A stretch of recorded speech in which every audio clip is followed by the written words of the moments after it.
Bonjour, j'ai un message à ceux qui commandent les armées de la République.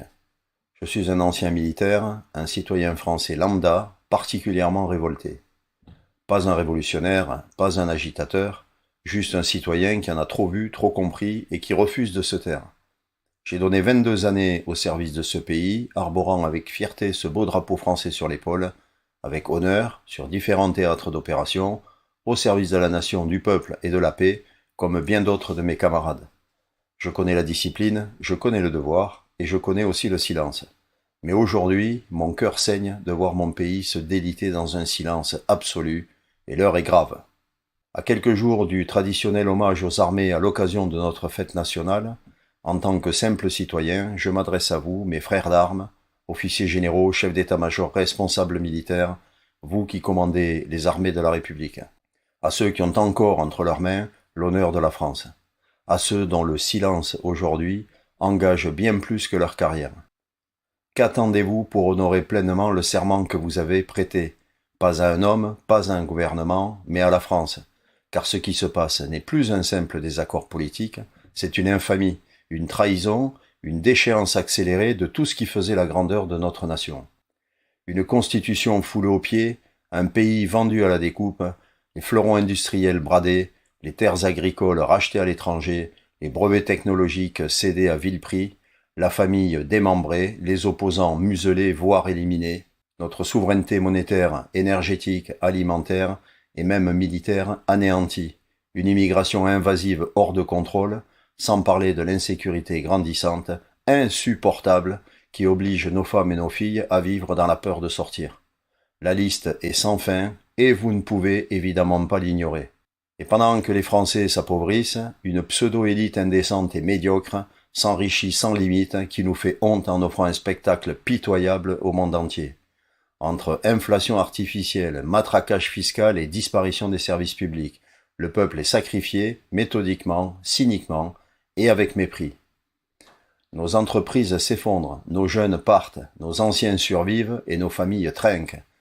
Et pendant ce temps, une technocratie européenne non élue dicte nos lois, nous a dépouillés de notre souveraineté et procède méthodiquement à la suppression de nos libertés individuelles et collectives. Tout ceci au mépris du bon sens, de l'identité, de l'humain et de la réalité dont ils n'ont que faire, mais pire, avec la complicité de ceux qui ont été élus pour défendre l'intérêt général avant les intérêts partisans et qui trahissent le socle éthique de leur mandat. Intégrité, transparence, courage civique, loyauté à la Constitution et indépendance. Et vous voyez tout cela, vous le savez, mais vous vous taisez. Et ce silence devient chaque jour plus insupportable. Je ne comprends plus votre silence, un silence assourdissant dans un vacarme de mensonges, de trahisons et de douleur. La machine technocratique sans visage ni légitimité démocratique épuise les peuples et les maltraite. Ce peuple est désabusé et dans sa grande majorité démoralisé, sans perspective d'avenir. Et vous, les officiers généraux, les chefs de cette glorieuse armée en son temps qui n'est devenue que l'ombre d'elle-même, vous regardez, impassibles.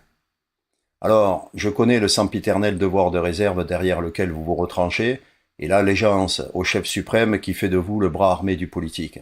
Je ne vous accuse pas, pas besoin d'ailleurs, de nombreuses voix s'élèvent et le font déjà à ma place. En revanche, je m'adresse à vous avec le langage que seuls les soldats comprennent, l'honneur, la fidélité et le sacrifice. Vous n'êtes pas les gardiens d'un régime, vous êtes les derniers remparts de la nation, et ce rempart aujourd'hui tremble, non sous les balles, mais sous les compromissions.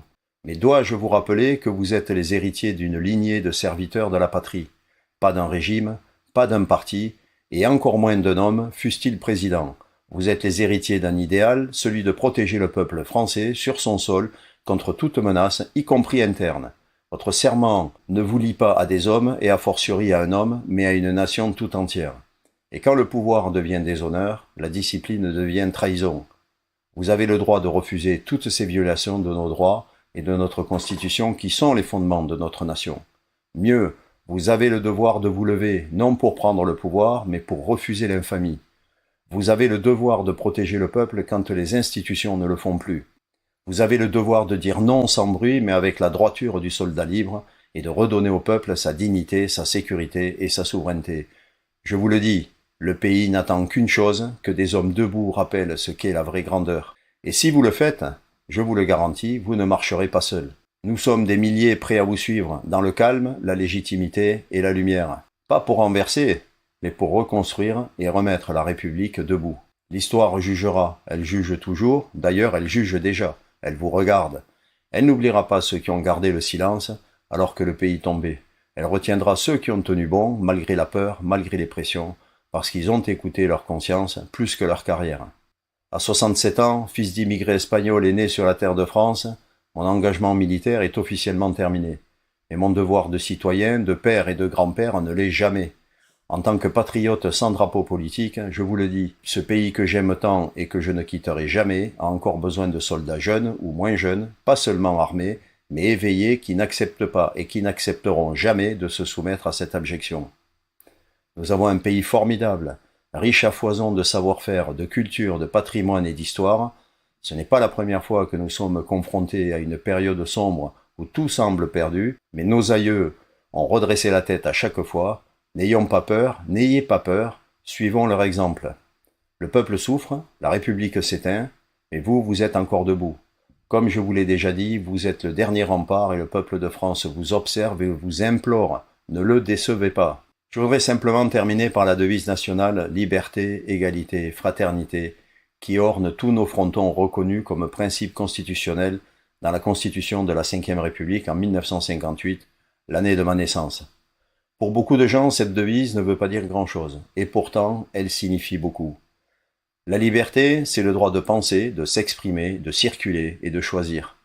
L'égalité, c'est l'égalité devant la loi, les droits et le rejet des privilèges. La fraternité, c'est la solidarité entre citoyens, la responsabilité collective, l'unité. Mais ce que je vois aujourd'hui, c'est une liberté sans égalité, ce qui équivaut à de l'injustice. Je vois une égalité sans liberté, ce qui équivaut à l'oppression. Et je vois une liberté plus une égalité sans fraternité, ce qui est synonyme d'une société froide et conflictuelle. Vous jugerez par vous-même de la force de cette devise. Je vous laisse méditer, non un spectateur, mais un homme d'action, fidèle à leur serment. Je vous conjure de retrouver le sens des valeurs qui forgent l'arme du soldat et le feu sacré de ses missions. L'analyse vous appartient, l'action vous appelle. La France gronde, elle souffre, elle attend, elle observe. Il n'est pas trop tard, mais chaque jour de silence alourdit le jugement que rendront l'histoire et le peuple de France. Restez fidèle à votre engagement et que chacun de vos actes rappelle la noblesse de l'uniforme que vous incarnez. Dans quelques jours, quand vous passerez devant le pouvoir, demandez-vous si c'est bien la République que vous saluez. Je vous adresse tout mon respect, mais avec exigence, et en mémoire de ce que signifie servir.